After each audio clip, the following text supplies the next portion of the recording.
35 a favor, 22 en contra.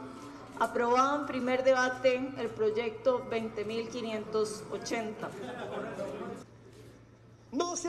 Esto ocurrió el viernes pasado en la Asamblea Legislativa. Se aprobó en primer debate el proyecto de fortalecimiento de las finanzas públicas. Este proyecto también se le ha conocido popularmente como la reforma fiscal o el plan fiscal. ¿Este proyecto es regresivo o es progresivo? Es decir, ¿los ricos pagarán como ricos y los pobres como pobres o no? Más bien es posible que los más beneficiados sean los que más tienen y los que más sufran sean los que menos tienen. Bueno, ese es el tema que vamos a debatir a continuación. Presento a mis invitados. A mi izquierda, Sofía Guillén, quien es economista de la Universidad de Costa Rica, es investigadora en el Centro de Investigación en Políticas Económicas de la Universidad Nacional, es consultora, fue candidata a diputada por el partido Frente Amplio. Muchísimas gracias por aceptar nuestra invitación, Sofía, aquí en 7 días. Buenas noches, gracias a ustedes por el espacio. Y también tenemos a Melvin Garita, quien es economista, es máster en matemática aplicada por la Universidad de Costa Rica, es docente y se desempeña principalmente en la industria de las finanzas, en la industria financiera. Muchas gracias, don Melvin, por atender nuestra invitación. Un gusto estar por acá y esperemos que sea de provecho para todos los televidentes. Esa es la idea, que salgan algunos elementos que arrojen luz en este tema.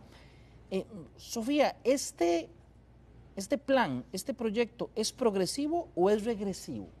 Bueno, creo que lo primero que habría que decir es, aquí las dos partes del debate tenemos claro que se ocupa una reforma fiscal. La discusión es justamente esa, ¿qué tipo de reforma fiscal?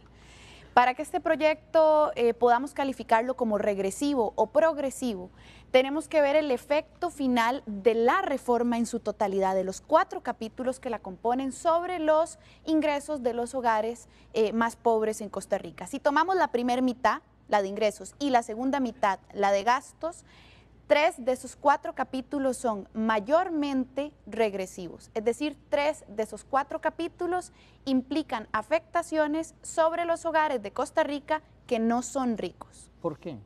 Bueno, en el primer caso, el área asociada a ingresos, tenemos el capítulo 1 del impuesto de ventas transformado al valor agregado. Sucede que en este impuesto de ventas transformado al valor agregado no solo se amplía la base tributaria a servicios, lo cual efectivamente es importante en aras de la trazabilidad, sino que el verdadero cuidado es cuáles bienes y servicios estamos dispuestos a exonerar o no. Y ahí es en donde entra la famosa discusión del 1% grabado de la canasta básica, del 2% grabado en los medicamentos, que es el contenido actual del texto. Ambos son bienes actualmente exentos y que se pueden considerar esenciales. ¿Qué significa grabar un bien esencial? Pues en la práctica, por las particularidades de este tipo de bienes, ahí podemos adentrarnos después un poco más en lo que implica en la sensibilidad y en los tipos de mercado, pero en la práctica lo que significa es un precio mayor. Puede ser pequeño, pero es significativo para 1 millón de personas en Costa Rica que vive bajo la línea de la pobreza y para 88,000 hogares en condición de vulnerabilidad, porque implica menos capacidad de compra. Cuando un precio aumenta, hay menos capacidad de compra realmente de parte de quien lo tiene que comprar. Esa es una mitad. Y la otra mitad que hay que leer son los capítulos asociados a gastos, principalmente el asociado a la regla fiscal, que es el capítulo 4, en donde se congelan los recursos correspondientes a diversos programas sociales como el FODESAF, los CENSINAI y el PANI. Entonces, cuando leemos en su conjunto la reforma, aunque tiene elementos positivos en el capítulo 2 de renta, que he de reconocer que hay un par de avances importantes, en su mayoría, la mayor parte de los elementos que la componen terminan recargándose sobre los hogares de menores ingresos. Y de hecho hay estudios sobre los que podemos hablar ahora que reafirman eso, uno proveniente del Instituto de Investigaciones de Ciencias Económicas de la Universidad de Costa Rica. Don Melvin. Bueno, es claro que este es un tema relativamente complejo, sin embargo, lo que las personas tienen que tener presente es que la reforma tiene varios aspectos que van en una línea progresiva. Por ejemplo, se graban las rentas de capital no habituables al 15%. Eso hoy actualmente no existe. Las rentas de capital no habituables es una familia que compró una casa, la vendió dentro de 20 años y se ganó 100.000, 200.000 dólares y van a tener que pagar. Eso no paga impuesto. Pagaría impuesto con exactamente. Empresas que también tengan este tipo de ganancias. Tenemos también lo que es un concepto que es muy de abogados tributaristas, pero se conoce como erosión a la base impositiva. Esto básicamente lo que permite es que la cantidad de recursos que puedan destinar como gastos las empresas en paraísos fiscales sea de un tamaño determinado. ¿Esto qué permite? Que ya una empresa no abra otra empresa en un paraíso fiscal y eventualmente pase todas sus ganancias a través de esa empresa en ese paraíso fiscal, metiéndole costos, por decirlo de alguna manera sencilla, a las empresas en Costa Rica. Estos son dos aspectos muy puntuales que solo afectan a las clases altas de nuestra sociedad. Luego, la reforma también incorpora un tema que es, yo no estoy de acuerdo, digamos, porque me parece que desincentiva la generación de riqueza, y es un tema que está en impuesto sobre la renta, que hoy aplicaba para las empresas y va a aplicar también para las personas, para los asalariados. A todos, a ninguna persona nos gustan los impuestos, por eso se llaman impuestos, ¿verdad?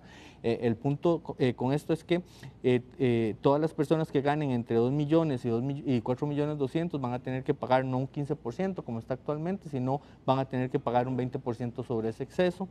Las personas que ganen más de 4 millones 200 mil van a tener que pagar un 25% sobre ese exceso. Pero perdón. Lo que planteaba doña Sofía, que el IVA siempre, en este caso, va a encarecer el producto para una clase que tienen problemas, y la segunda, que al poner la regla fiscal se perjudicaría algunos programas sociales. Yo, con todo el respeto que me merece Sofía, creo que ella está confundiendo un concepto muy importante. El problema que hay detrás de esto no es el impuesto en sí mismo, sino es la condición de pobreza de las personas. Y las personas son pobres porque tienen bajas capacidades, pueden ofrecer bajo valor a las empresas que los pueden contratar. ¿Y qué es lo que ocurre? El grueso de nuestra población está educada en la educación pública, que en algún momento fue una educación de muy buena calidad y que permitía a las personas dar ese paso, crecimiento social. Sin embargo, hoy lo que estamos teniendo es que el desempleo, que las personas desempleadas son las que explican una buena parte de la pobreza. Las personas desempleadas, alrededor del 60% son personas que no terminaron el colegio. Entonces son personas que básicamente, y por la definición, aquí es como el perro que se quiere morder la cola, la definición de pobreza es exactamente eso. O sea, son personas que no les alcanzan sus recursos apenas para comer, y los pobreza extrema es que no les alcanzan ni siquiera para comer. Entonces, ¿cuál es el problema que hay detrás de esto? No es la reforma en sí misma, sino es las posibilidades que les estamos dando a esas personas para generar ingresos a través de su esfuerzo, de su trabajo. Doña Sofía. Bueno, pero eso tampoco se soluciona con la reforma fiscal. Es decir, es un hecho que los bienes esenciales terminan recargando más al hogar más pobre. Les decía yo hace un rato, el Instituto de Investigaciones en Ciencias Económicas elaboró un estudio para el escenario en el cual se grababa la canasta básica con un 2%, y llegó a la conclusión de que el decil más pobre terminaba con un recargo de 8 y el decil más rico con un recargo de 1. Es decir, efectivamente, gravar los bienes y servicios recaen sobre los hogares más pobres. Creo que ahí no hay discusión. Teniendo claro de que gravar un bien esencial termina recayendo sobre el hogar más pobre, y teniendo claro de que este tipo de mercados, especialmente por ejemplo el de los medicamentos, en el que el MEIC en el 2015 elaboró un estudio que demuestra que hay tendencia a la manipulación de precios en este mercado, no podemos terminar de vulnerabilizar a los hogares que están bajo la condición de la pobreza. Y creo que quizás esta es la gran discusión de fondo. La gran discusión de fondo es, ¿estamos de acuerdo en recargar la mayor parte de la reforma sobre hogares con menores ingresos, o creemos que este es un costo social muy alto? Yo no comparto personalmente que los hogares pobres sean pobres porque tienen bajas capacidades, aunque sí coincido en que una forma de permitirle a la gente salir adelante es el acceso a la educación. Y veamos qué particular, porque esta reforma fiscal en la práctica implica menos recursos para la educación pública. Por ejemplo, propone que se incluya al INA como parte del 8% del PIB. Hoy el INA no es parte del 8% del PIB, se alimenta de recursos aparte al mandato constitucional. ¿Qué significa eso? Que en vez de repartirlo entre MEP y universidades, hay que repartirlo entre MEP, universidades y INA. O sea, hay menos plata para la educación pública, eso es lo que significa. Entre otras afectaciones que existen porque el IVA grava parcialmente a la educación pública superior. Entonces, hay una contradicción. Creemos que los hogares pobres son pobres porque tienen bajas capacidades y queremos brindarles espacios para salir adelante con la educación, pero pues les erosionamos el acceso a esa educación con recortes a la educación y al mismo tiempo estamos dispuestos a gravar bienes esenciales sabiendo de que implica un aumento de precios. Lo sabemos y sabemos que el recargo es sobre los hogares más pobres. Hay un tema y aquí hay que dejarlo mucho más claro. Vamos a ver, el primer decil, o sea, las primeras 10, si Costa Rica lo dividiéramos en 100 personas, las primeras 10 personas en Costa Rica tienen un ingreso promedio de 141.000 colones, más o menos. Y la reforma, una familia, un hogar, estaría pagando alrededor de 2.500 colones con la reforma. Si nos vamos a las 10 personas con más dinero que tienen mayores ingresos en Costa Rica, esas personas tienen ingresos de 3,5 millones, más o menos. ¿Qué ocurre con la reforma? Esas personas estarían pagando casi 120.000 colones, ese hogar estaría pagando casi 120.000 colones. Entonces, ¿qué es lo que ocurre con estos análisis? El problema, 120.000 colones son muchas veces más que 2.500 colones. O sea, la equidad horizontal, que es que las personas con mayor capacidad paguen más, ya se está presentando. El tema es ese concepto de equidad mal entendido por parte de algunos estudiosos de estos temas. O sea, si uno compara y lo difícil que le cuesta a un hogar costarricense ganarse su plata, si uno compara a alguien que se está ganando 500.000 colones a un hogar que se está ganando 500.000 colones, lo que lo va a afectar esta reforma son 4.000 colones. Y a un hogar que se está ganando 1.800.000, por ejemplo, lo estaría afectando un poco más de 20.000 colones. O sea, efectivamente, entre mayor capacidad tenga un hogar o mayores ingresos, mayor va a estar aportando. Entonces, ese concepto de equidad que sea, y es muy importante aclararlo, la equidad tiene que ser equidad horizontal, o sea, que las personas que tengan ingresos similares paguen impuestos en una cantidad similar, y vertical, que si las personas tienen mayores ingresos, que también paguen más, y eso se está presentando. Lo que ocurre es que el análisis que hace Sofía únicamente lo presenta con respecto a los ingresos de esas personas, y nosotros, eso no es un papel de los impuestos, y eso la gente lo tiene que tener claro. La gente con menos recursos está ahí porque no puede ofrecerle al mercado laboral un conjunto suficiente de habilidades técnicas y de educación para generar valor en las empresas. Si nosotros trabajamos eso, que eso se trabaja con educación técnica y con educación formal, podemos hacer que esos ingresos de estas personas que ganan menos de 150.000 colones empiecen a ganar 300.000 o 400.000. Vamos a hacer una pequeñísima pausa comercial y cuando regresemos le tocará la palabra a Sofía para que se refiera a este tema que acaba de mencionar don Melvin, y también quisiera incorporar en este segundo bloque el tema de el empleo público y qué impacto podría tener en el tema del déficit lo que se propone en empleo público. Ya regresamos a 7 días.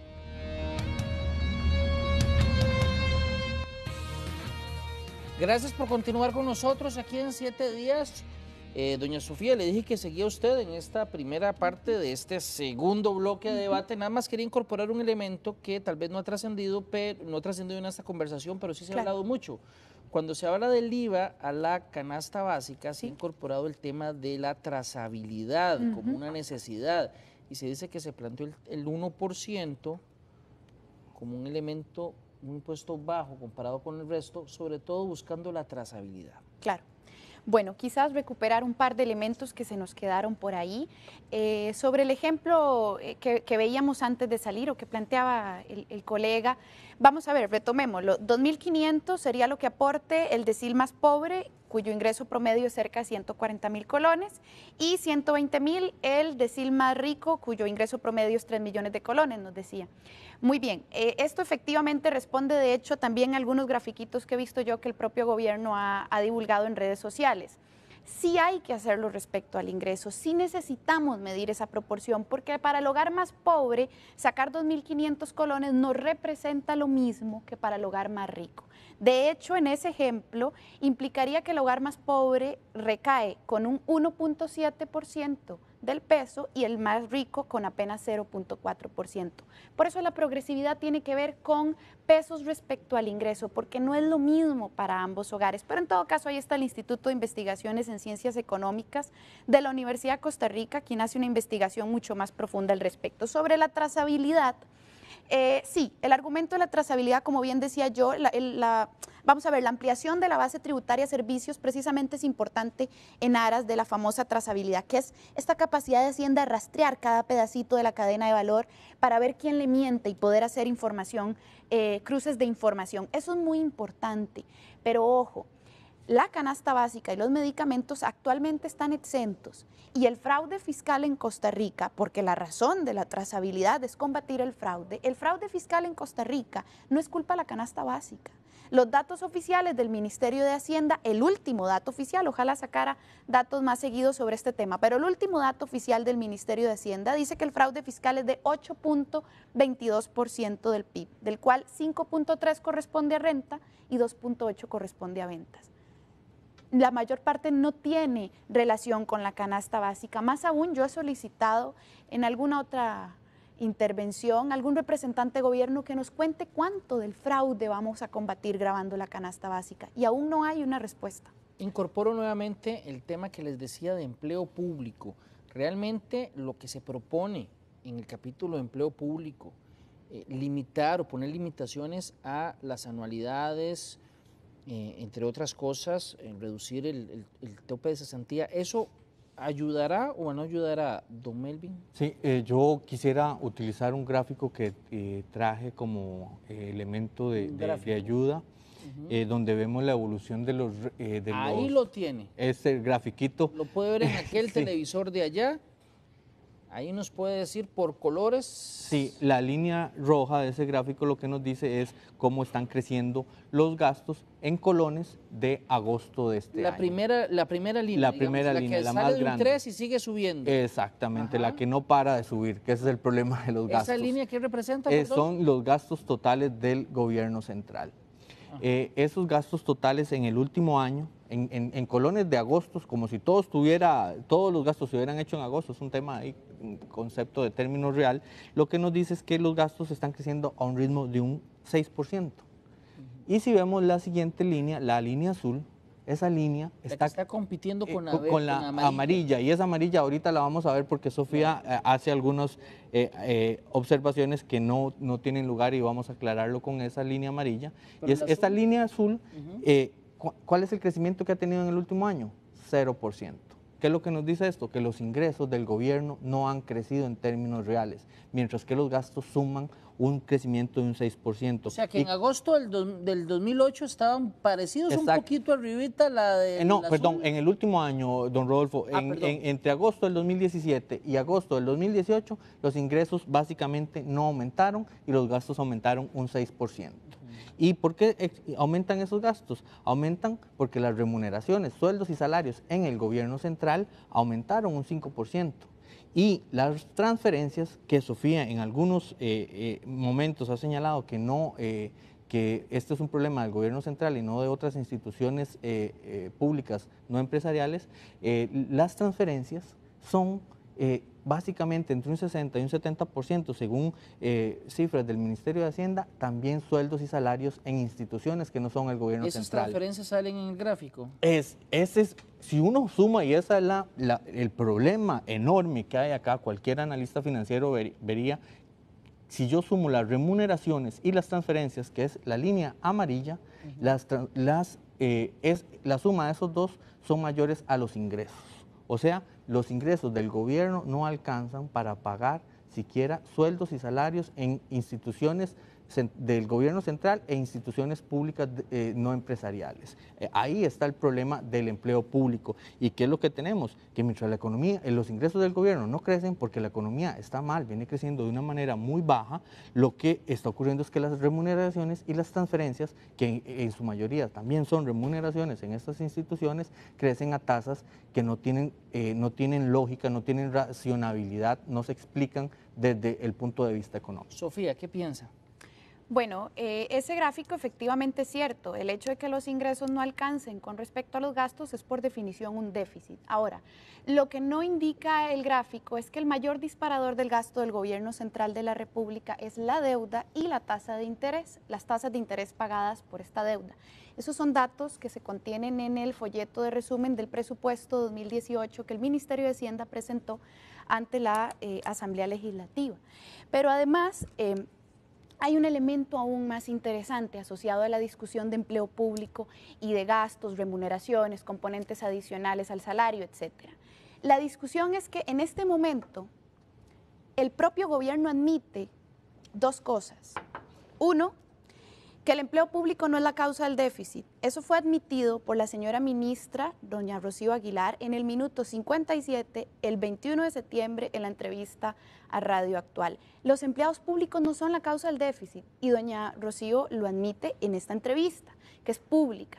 Y dos, hoy en la mañana en Canal 13, vía llamada telefónica, la señora Pilar, doña Pilar, la ministra de Planificación, vuelve a admitir que ya sabemos que el capítulo 3 de empleo público no soluciona el déficit. Vamos a ver, eso implica una cosa, implica que estamos discutiendo sobre un tema sobre el que ya sabemos a priori que no arregla el déficit porque no es una causa estructural del déficit. La prueba es que el mayor disparador es la deuda y la prueba es que incluso si suponemos las medidas más drásticas de empleo público, y hay un estudio del Fondo Monetario Internacional disponible en la web, cualquiera lo puede consultar, opciones para racionalizar el gasto público en Costa Rica.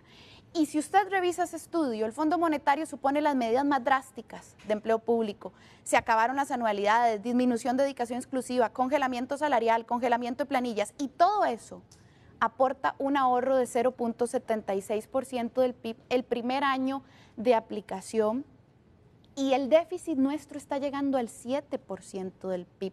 Lo dicen los números, lo ha reconocido el propio gobierno y también podemos dar una discusión más extensa, pero en la práctica ya son muchos años de que este debate infructífero nos sigue conduciendo hacia el déficit fiscal insostenido en Costa Rica. Perfecto, vamos a ver, la deuda no explica los problemas financieros que tenemos y eso los sindicalistas y muchos analistas apresurados quieren dar esa sensación de que es la deuda la culpable y usted y el gobierno se ha venido endeudando desde un 30% de la producción de todos los costarricenses, representando eso, hasta ya prácticamente llegar a un 70%, si vemos la deuda pública total. ¿Qué es lo que ocurre? Entre más endeude usted, más va a tener que gastar por intereses. Lo que pasa es que lo que explica esa deuda es la diferencia entre los ingresos y los gastos corrientes. Eso es un punto importante que Sofía está ignorando y definitivamente se necesitan unas reformas mucho más profundas en empleo público y básica es la introducción del salario único, que un conserje gane en todas las instituciones públicas como un conserje, que un chofer gane como un chofer, no que tengamos esas disparidades donde una persona entra a trabajar y gana. Si una persona gana 500,000 colones entrando a trabajar en una institución pública, se encuentre con compañeros que están haciendo exactamente lo mismo y están ganando 1 millón o 1,5 millones o hasta 2 millones dependiendo de las anualidades y el tiempo que tienen que trabajar, definitivamente. Y Sofía comete un error, oculta información con lo que está diciendo. Ese estudio del Fondo Monetario Internacional habla efectivamente que esas reformas generan un ahorro de 0.7% del PIB. En el primer año, y usted lo aclara mucho de que es en el primer año, pero ese estudio sigue en el tiempo. Hay que terminar de leerlo definitivamente, y si uno lo termina de leer, tiene claro que en el tercer año el ahorro que se va a estar realizando es de prácticamente un 2% del PIB, que eso es un ahorro sumamente importante y definitivamente esto no es un tema que se va a solucionar de un año a otro y los costarricenses lo tienen que tener claro, esta reforma no lo va a solucionar, pero temas como la regla fiscal que nos viene a poner límites a el tamaño del Estado, al crecimiento del Estado fuera de la capacidad de la economía de sostenerlo, eso es lo que nos van a ayudar a que en 3, 4, 5 años estemos en una mejor condición de la que estamos hoy. Bueno, vamos a coincidir en una cosa, la deuda no es la causa del déficit, es el principal disparador del gasto, que es lo que dije yo. Y eso me conduce a hablar de un tema fundamental del que no hemos hablado. ¿Cuáles son las causas estructurales del déficit fiscal en Costa Rica? Yo creo que ese es un debate que hay que dar porque el déficit en Costa Rica tiene nombres y apellidos. Y es un debate que a lo mejor incomoda, pero es necesario. Las causas estructurales del déficit fiscal son al menos 3, bien identificadas con datos. La número 1 es el fraude fiscal en Costa Rica. Es una causa estructural porque resulta que es más grande que el déficit en Costa Rica y eso es un problema. Es cierto que ningún país tiene 0 de fraude, eso es poco probable de alcanzar, pero ciertamente tener un fraude fiscal superior al déficit es por demás escandaloso y la mayor parte de ese fraude fiscal está asociado al impuesto sobre la renta y lo realizan las personas jurídicas. Y ahí la comisión investigadora de la Asamblea Legislativa del informe de los Panama Papers, el caso más grande y más escandaloso de fraude fiscal de los últimos años, puede darnos muchas lecciones, como nos puede dar muchas lecciones la OCDE, las recomendaciones BEPS y GAFI. Y ahí resulta que en la reforma fiscal actual de 47 recomendaciones hay 4 dentro de la reforma. Es decir, no se ataca estructuralmente el fraude. Hay 4 y una de ellas debilitada, que es la norma de subcapitalización. Entonces, causa estructural número 1, fraude. No está siendo combatida integralmente en la reforma fiscal. Otra causa es un sistema tributario regresivo. 100 años después de que el expresidente Alfredo González Flores insistiera en que el rico pague como rico y el pobre como pobre, seguimos sin lograr consolidar un sistema progresivo, porque la mayor parte de nuestros impuestos son impuestos indirectos, es decir, su naturaleza no distingue la riqueza del contribuyente, son como el impuesto de ventas. Y la tercera causa estructural es una economía poco dinámica, un país empobrecido, al que dicho sea de paso, le estamos cayendo encima con una reforma fiscal procíclica que nos deja en el bauche económico. Vamos a hacer un corte comercial más y cuando regresemos la palabra la tendrá don Melvin y llegaremos a la fase de conclusiones. Ya volvemos a 7 días. Bien, vamos a la parte final de 7 días con la fase de conclusiones y les voy a dar, por favor les pido que lo respeten, un minuto, nuevamente un minuto y cerramos con un minuto para acá. Su primer minuto, don Melvin, sí. Y aquí lo mido. Perfecto. No, Sofía también comete un error muy importante cuando habla que el fraude fiscal no se va a atender con la reforma que incluye el impuesto al valor agregado. El valor agregado lo que nos va a dar es una trazabilidad. Si alguien que está pagando un colón por impuesto y se tiene un impuesto del valor agregado de un 1%, eventualmente lo que se va a poder intuir es que esa persona está recibiendo en ventas 100 colones de ingreso.